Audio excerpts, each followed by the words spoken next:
தப்பிக்க வழியே இல்லை, பிழைக்க வழியே இல்லை, சுகமாக வழியே இல்லை. இது தீராது, இதை சரி செய்ய முடியாது.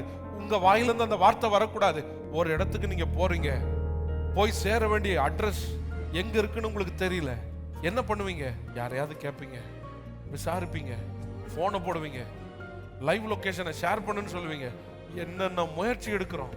இன்னைக்கு எதுலெல்லாம் வழியே இல்லைன்னு உட்கார்ந்து இருக்கிறீங்களோ, கர்த்தர் சொல்லுகிறார், என்னிடத்துல ஒரு வழி உண்டு.